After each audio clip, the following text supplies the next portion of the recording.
Les amis, j'ai une petite confession à vous faire. Aujourd'hui, je vais faire une chronique. Mais je vais faire une chronique sur un sujet un petit peu particulier. Est-ce que tu nous as fait une chronique sur le corps? Oui, je vous ai fait une chronique sur le corps. Comment tu sais? Oh purée. Parce qu'en fait, quand je t'ai écouté tout à l'heure, Ouais. faut savoir qu'on habite ensemble, nous sommes colocataires. J'étais là, mais toutes les musiques qu'il écoute, il y a quoi qui va ensemble? Et je veux dire, il y a pas un point commun. Et puis là, je viens de réfléchir en me disant, mais s'il va faire de la musique, il y a quelque chose. Et puis je me rappelle que oui, comme tu joues du corps. C'est ça. Bah, du coup, aujourd'hui, justement, moi, j'aimerais vous parler de cet instrument un peu particulier, un instrument pour lequel j'ai énormément d'affection, à savoir le corps. Alors, comme l'a si bien dit Raphaël, certains d'entre vous ne savent peut-être pas, en tout cas parmi ceux qui nous écoutent, je suis un corniste, ou plutôt, je l'ai été dans une autre vie, parce que cela fait un petit moment que je n'ai pas sérieusement joué de mon instrument, qui doit croupir quelque part dans son étui, situé entre deux guitares, attendant d'être sorti une fois tous les 2 mois pour jouer 4 notes sur la terrasse de notre maison face au soleil levant. Alors oui, c'est poétique, oui, j'ai déjà fait ça, et je pense que j'ai dû réveiller d'une personne dans mon quartier, c'est pour ça que je n'ai plus jamais refait juste après. C'est aussi le désavantage de faire un instrument avant, c'est que moi j'ai souvent très très peur d'embêter les personnes qui sont présentes dans mon entourage, à savoir autant les personnes qui vivent avec moi que les personnes qui ne vivent pas avec moi, mais qui sont mes voisins directs. De fait, encore une fois, j'ai fait une introduction qui est beaucoup trop longue, on va parler de corps. Alors corps, petite précision, ça s'écrit C-O-R et pas C-O-R-P-S, hein, bien évidemment. Est-ce que vous savez ce que c'est un corps ou pas? Il s'agit d'un instrument de musique à piston. Ouais, d'accord. Vous savez à quoi ça ressemble du coup, plus ou moins? Je pense que vous avez déjà vu le mien. Le corps COR, hein, bien sûr. Ça ressemble à un escargot dans lequel on souffle. Ouais, ça ressemble plus ou moins à une sorte d'escargot un peu bizarre, ouais. Effectivement. De toute façon, je vais vous faire une petite description plus grande au fur et à mesure de cette chronique. Qu'est-ce que j'aimerais souffler dans le corps? Alors moi, le corps que j'ai chez moi, c'est ce qu'on appelle un corps d'harmonie. On y reviendra un peu plus tard. Le corps d'harmonie, c'est donc un instrument à vent de la famille des cuivres. Le musicien qui joue du corps, c'est ce qu'on appelle un corniste, à ne pas confondre avec le cornettiste, qui lui joue du cornet à piston, qui est une sorte de trompette mais un peu plus petite, un peu plus courte plutôt, ou alors le choriste qui est juste une personne qui chante, qui fait partie d'une chorale. Est-ce que vous auriez d'autres instruments de la famille des cuivres là comme ça en tête? Je préfère ne pas me tromper, donc je vais dire non. Alors, et toi, Raph? il y a la trompette. Il y a la trompette, ouais, effectivement, ouais. Vous en avez d'autres? Putain, je crois qu'il y en a 4 ou 5. Il y en a pas mal, hein, parce que après il y a les principaux, mais il y en a beaucoup. Oui, je veux parler des principaux. D'instruments de la famille des cuivres, c'est une grande famille quand même. En fait, si je vous dis ça, c'est pas pour vous piéger ni rien, je vais vous piéger juste après. Parce que moi, ce que je vous propose, c'est que on fasse, un petit test. Genre corps ou pas corps? Ouais, c'est ça, c'est un peu ça le principe. En fait, on va faire un exercice. On va se concentrer sur les 5 cuivres qu'on trouve le plus souvent au sein d'un orchestre symphonique, à savoir la trompette, le trombone à coulisses, le tuba et donc le corps. Et je vais donc vous faire écouter les sons de ces différents instruments, et il va falloir que vous essayiez de trouver qui et quoi, et on va voir est-ce que vous allez réussir à trouver le corps parmi ces 4 instruments du coup. Parce que j'ai dit 5, mais en fait... Oui, justement, j'ai pas relevé. Mais... c'est gentil de pas avoir relevé. On va commencer à écouter un petit peu. Alors donc, c'est qui joue quel instrument? Ici, on parle donc de la famille des cuivres. C'est le tuba, ça.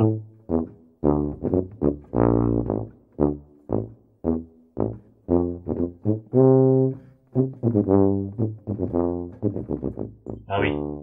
Je crois que c'est du tuba. Redis-moi les noms. Je vais te le dire, c'est Maxime qui avait raison, c'est le tuba. Ah, c'est le tuba. Moi, je pensais Sinon, il faut s'attendre à avoir de la trompette et du trombone à coulisses ou du corps. Voilà, du trombone, je pensais. Mais non. Tu pensais au trombone? Ah non. Eh non, c'était le tuba qui est un instrument qui est très très grave. On va voir un petit peu le suivant. Ce n'est pas de l'hélicon.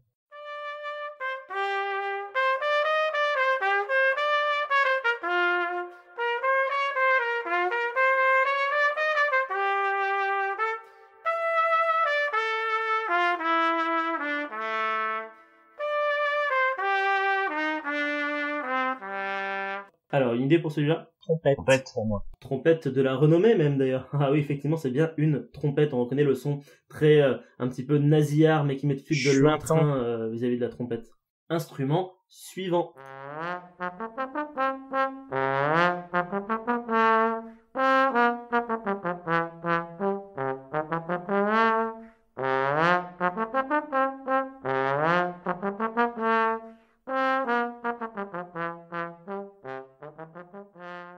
Alors, qui est-ce? Trombone. Chance sur deux. Je sais pas, je dirais trombone, mais sans grande conviction. Ouais, et toi, Raph, tu penses quoi? Trombone aussi, ouais. Trombone aussi, c'est effectivement le trombone, ce qui nous laisse donc du coup le dernier instrument, le corps.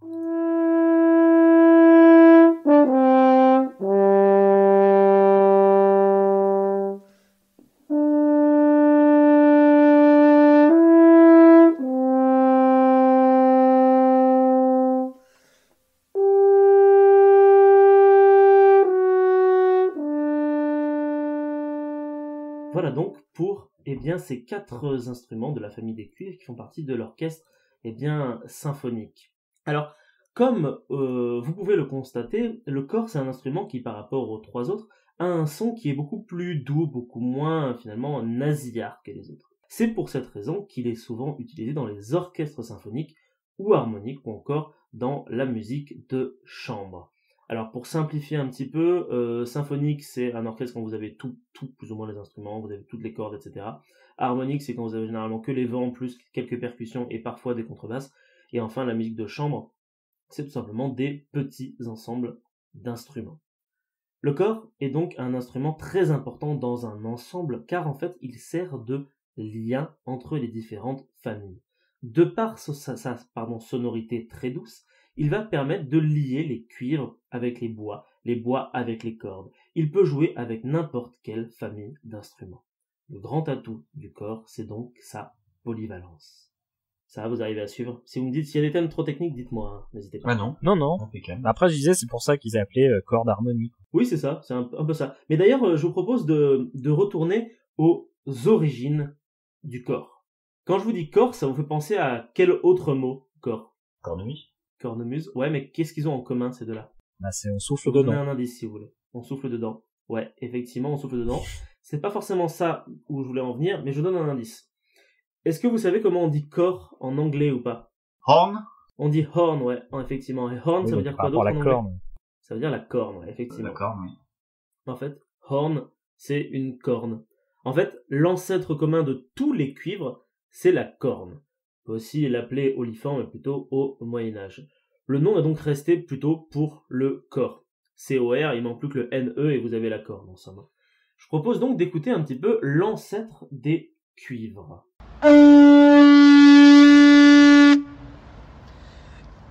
Et voilà. Et voilà, Ça comme rappelle le le dit bien Seigneur le des monsieur Anneaux. de la vidéo, un certain Serge Cornibus, dont j'ai trouvé sa vidéo sur l'internet mondial. Alors le Charmant. son de la corne, c'est c'est on souffle dans une corde, ça fait comme ça tout simplement. Je pense que tout le monde a vu le Seigneur des Anneaux à ce niveau-là. Puis du coup vient ensuite le corps des Alpes. C'est un long tube de bois qui est souvent utilisé dans les régions montagneuses de l'Europe. On va s'en écouter un petit peu. C'est une vidéo que j'ai trouvée sur internet, pareil, c'est un flash mob au son du corps des Alpes qui a été fait à Genève, à l'aéroport de Genève pour être plus précis.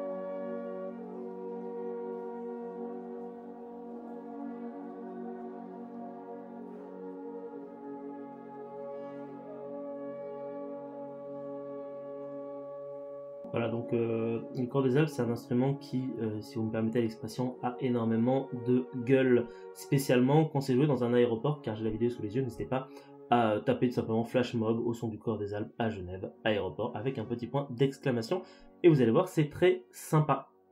Vous remarquerez qu'avec le corps des Alpes, on commence à retrouver un petit peu le doux son dont je vous parlais au tout début de cette chronique. Alors ensuite, petit à petit, vers la fin du Moyen-Âge, et plutôt même d'ailleurs début mi-Renaissance, les matériaux entre guillemets périssables, tels que le bois et la corne, vont être abandonnés au profit du métal. À partir de ce moment-là, je vous ferai grâce de toutes les formes possibles et imaginables qui ont été inventées pour les cuivres. Et nous allons nous concentrer directement sur l'ancêtre direct du corps d'harmonie, le corps que l'on appelle le corps de chasse. En réalité, il s'appelle le corps baroque, puisqu'il a été inventé à l'époque baroque, en tout cas à l'époque musicale du baroque, qui correspond du coup au 16e, 17e. Mais personne ne retient jamais son vrai nom. En gros, c'est exactement comme un corps d'harmonie, sauf qu'il n'y a absolument aucun doigté possible. C'est juste un espèce de cercle géant, en fait. Tout se fait uniquement avec la bouche, mais également avec la main droite qui est dans le pavillon de l'instrument. C'est là donc que la forme du corps va se stabiliser. On va s'écouter un petit peu de corps baroque tout de suite. Oui.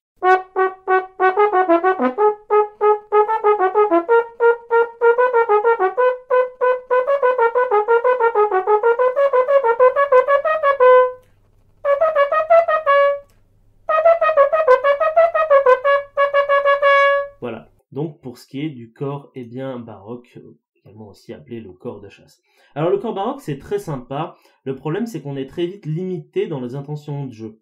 C'est pour ça que si vous écoutez un morceau de baroque ou de classique, le corps ne va pas avoir grande importance dedans. Il faut donc attendre le 19e siècle et la musique romantique pour que le corps prenne véritablement son envol. Comment ? Pourquoi ? Grâce à une merveilleuse invention que l'on appelle le piston. Comme sur les trompettes, il permet donc de bloquer la course de l'air dans l'instrument et de l'envoyer ailleurs, créant ainsi une nouvelle note à jouer. Car oui, en fait, un instrument avant, ça fonctionne dans le principe suivant. Vous soufflez dedans, l'air circule dans l'instrument et quand il ressort de l'autre côté, eh bien, ça crée du son. Si vous changez le parcours de l'air à l'intérieur de votre instrument, le son sera donc différent. Généralement, plus le son fait un parcours long dans l'instrument, plus ce sera aigu, moins il en fait, plus ce sera grave. Après, ça dépend aussi de comment est-ce que vous soufflez à l'intérieur. Tout devient donc possible avec un corps. Les pistons sont actionnés par la main gauche et la main droite reste dans le pavillon comme autrefois. Alors aujourd'hui, le corps n'a plus de pistons, mais ce que l'on appelle des palettes. Après, ça reste exactement le même principe, la différence elle est assez subtile. C'est entre autres beaucoup plus agréable pour laisser reposer ses doigts. Voilà donc un petit peu pour l'historique du corps. Mais comment est-ce que ça se joue ? Alors c'est très simple. Vous avez juste à produire ce son avec votre bouche.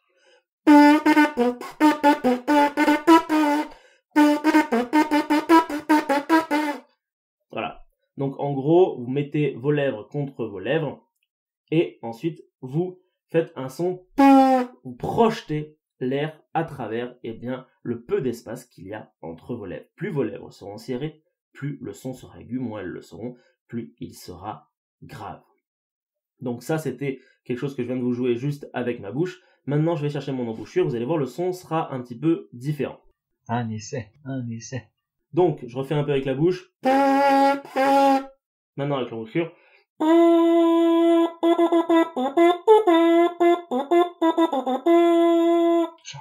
Donc là, ce qu'on constate tout de suite, c'est que certes le son reste toujours un petit peu nasillard, mais c'est que la présence de l'embouchure, donc qui est un petit objet circulaire, permet de mieux canaliser l'air et donc de pouvoir tout simplement véritablement faire des gammes. C'est-à-dire que là, j'ai pas de doté ni rien, mais je peux quand même faire une gamme complète.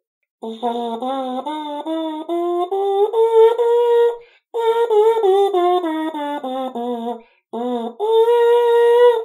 voyez, c'est relativement simple. Alors vous pouvez faire ça avec à peu près n'importe quoi chez vous, quelque chose qui est juste et plus ou moins circulaire et dans lequel vous pouvez souffler au travers. Donc voilà pour l'embouchure. Et maintenant, si vous rajoutez l'instrument à votre embouchure, ça va vous donner ceci. Alors là, c'est le moment qui va être très très rigolo où je dois utiliser le push to talk avec ma main droite au lieu d'être à l'intérieur de mon corps et ensuite souffler dans l'instrument. Au lieu d'être à l'intérieur de ton corps ?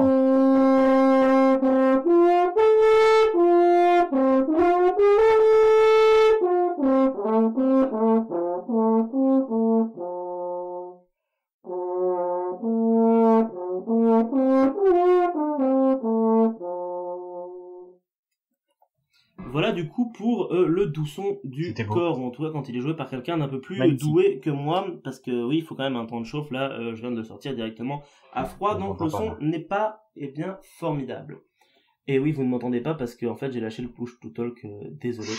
Non, je vous disais que en gros le son n'est pas forcément formidable parce qu'un instrument avant ça demande d'être préparé avant. C'est-à-dire que juste avant un concert, juste avant de vouloir jouer tout simplement, il faut un temps de chauffe. Si votre instrument est froid, vous allez avoir plus de difficultés à en jouer. Donc du coup, il faut en jouer pour que l'instrument se réchauffe, pour que vous aussi, finalement, vous vous réchauffiez un petit peu et que vous puissiez réussir à en jouer sans problème. Alors, l'instrument vient donc de rejoindre sa petite barquette et on va continuer un petit peu. Alors, je vais pas passer 40 ans à vous parler du principe de transposition avec le corps. Sachez juste qu'il y a un problème avec cet instrument.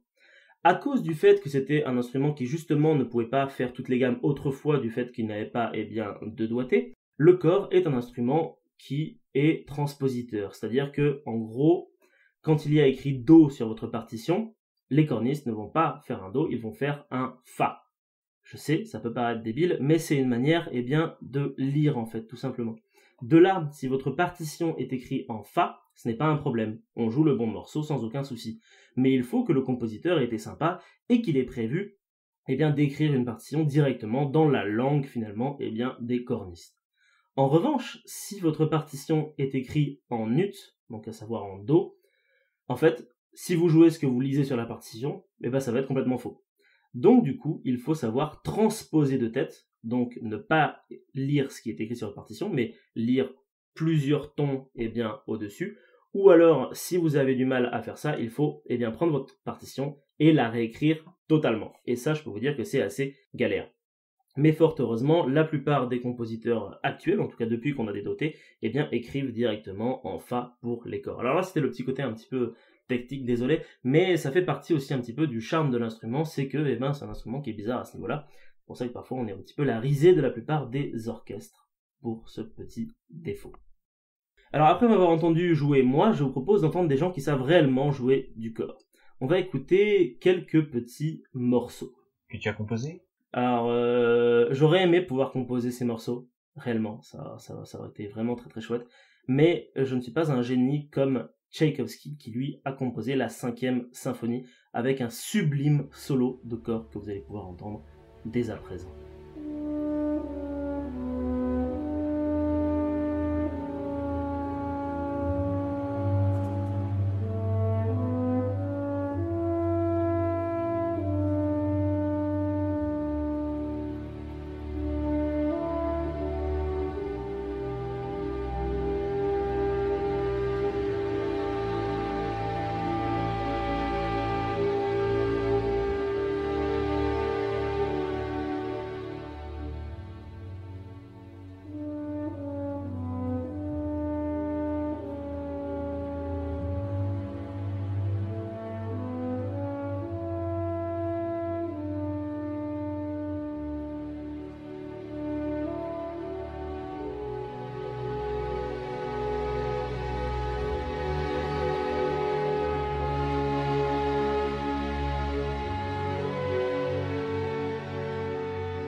Donc voilà, donc c'était la 5e symphonie de Tchaïkovski, le célèbre solo de corps. Alors j'ai toujours rêvé de travailler pour France Musique, donc si vous entendez ça, n'hésitez pas à me rappeler aux coordonnées suivantes 06 43 56 32 19. Merci beaucoup. Fameux chiffre 32. Oui. Non voilà, franchement c'est un solo de corps qui est assez incroyable. De toute façon, vous allez voir ce que je vais vous faire écouter là présentement, c'est exactement ce que je vous disais tout à l'heure. C'est-à-dire que les seuls solos que je vais vous faire écouter, ou en tout cas morceaux où il y a du corps qui est vraiment important dedans, ça va être des morceaux dits de la période romantique, donc plutôt 19e siècle, au moment où justement le corps peut jouer dans des véritables gammes finalement. Alors que tout ce qui est les compositeurs avant, plutôt classiques, comme Mozart, alors c'est très sympa de jouer du Mozart, mais pour un cornet c'est très frustrant parce que tout ce que vous allez faire c'est tan tan tan tan tan tan tan tan, mais sur différentes notes très peu variées en fait. Donc c'est joli Mozart, mais pas pour un corniste, alors qu'un bon vieux Tchaïkovski, là je vous ai fait écouter la 5e symphonie, mais je vous invite aussi à aller écouter la valse des fleurs, avec le solo de corps derrière, même juste le morceau entier, est tout simplement fantastique. En attendant, je vous propose d'écouter un autre solo de corps, c'est l'appel de Siegfried, par ce très cher Wagner.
Donc du coup là, à travers ce solo-là qui a été composé par Wagner, on sent vraiment la puissance finalement aussi de l'instrument.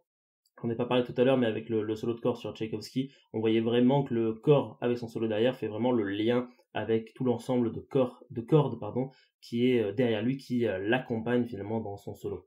Je propose d'écouter un dernier extrait, soyons un petit peu franchouillards, d'un certain Maurice Ravel, avec la pavane de la princesse morte, avec donc, disais-je, le célèbre solo de corps suivant.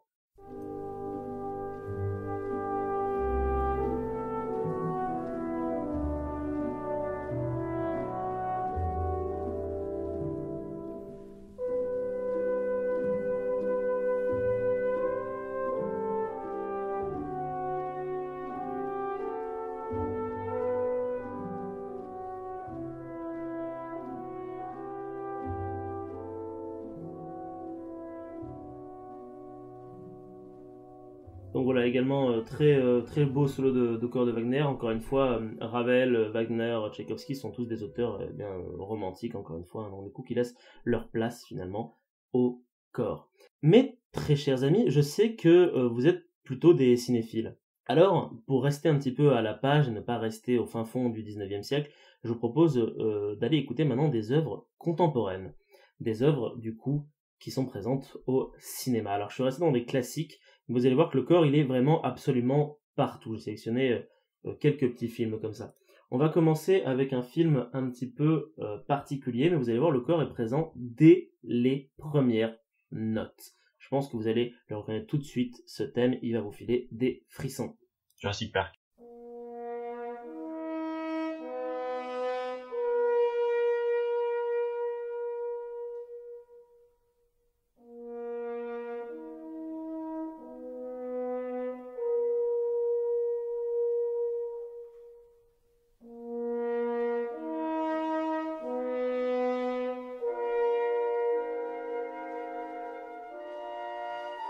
Voilà, donc comme l'a si bien dit Raphaël à l'instant, effectivement il s'agit bien de Jurassic Park.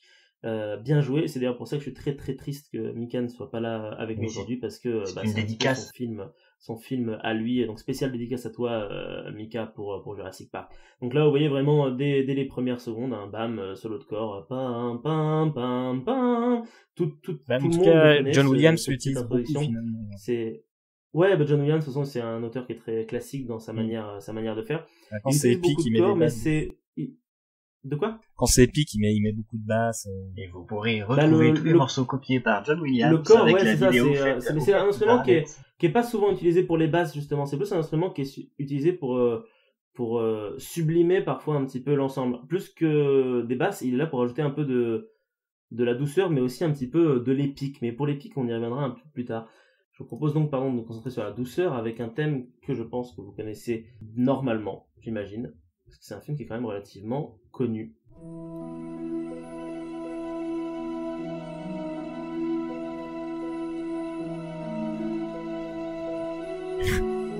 Oui, c'est Titanic.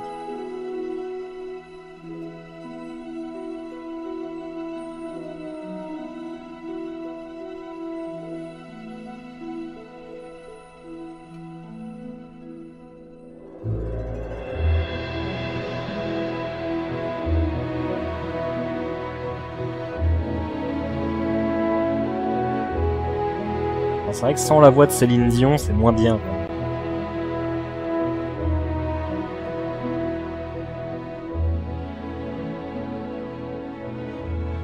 Du coup, je pense que vous l'avez reconnu, je crois entendu Maxime en fond qui l'a dit.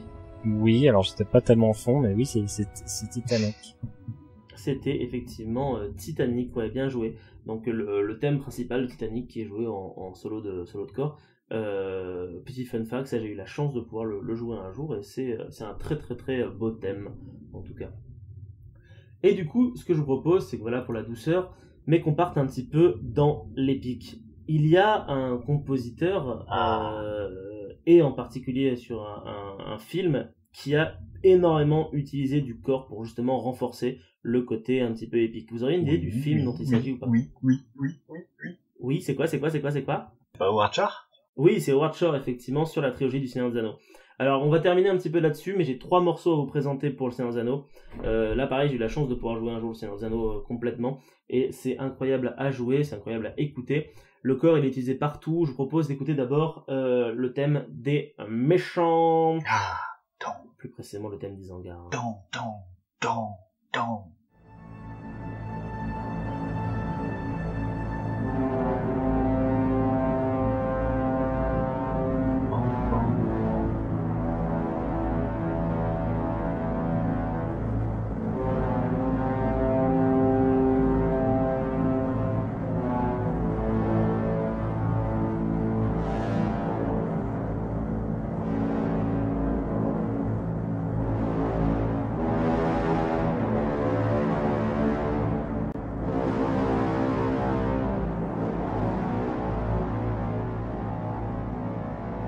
Donc voilà, c'est un thème qui est quand même relativement badass, le thème des Uruk-hai, Isengard, Saruman, tout ce que vous voulez.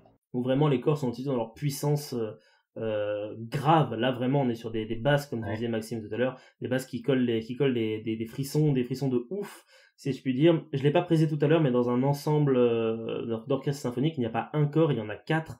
Et je peux vous dire qu'il y a 4 corps comme présents ici, qui jouent en même temps à l'unisson dans ce genre d'œuvre, ça vous colle des frissons extraordinaires. Dans le même genre, alors c'est pas vraiment le même genre, le corps est souvent aussi présent pour les thèmes de méchants.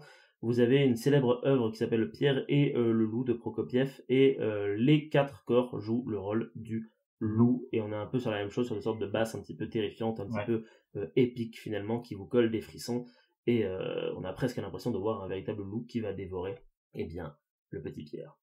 On était du coup sur le thème des méchants. Je propose maintenant d'écouter un thème relativement aussi épique, le thème du Rohan.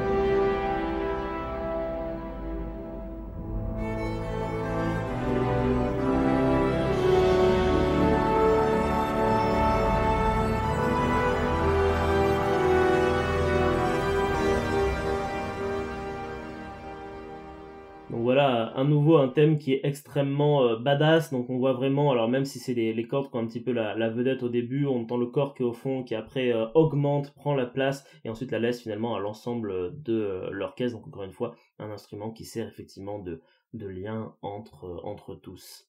Et enfin, je propose d'écouter un dernier thème, qui est un thème qui est également extrêmement important. Il y a un thème qui est très souvent joué aussi au corps dans le Seigneur des Anneaux, et je pense que vous allez le reconnaître. Ouais. C'est parti. C'est la communauté de l'anneau, c'est le thème principal.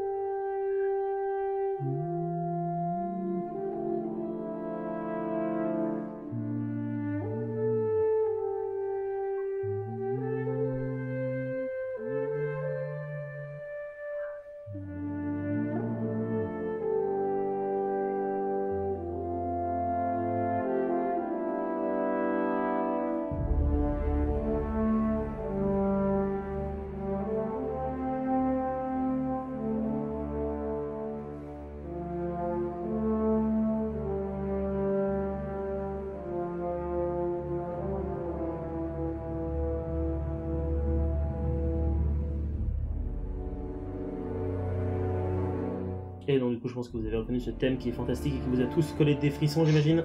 Tout à fait, c'est le thème du Gondor. Gondor. C'est le thème du Gondor, effectivement.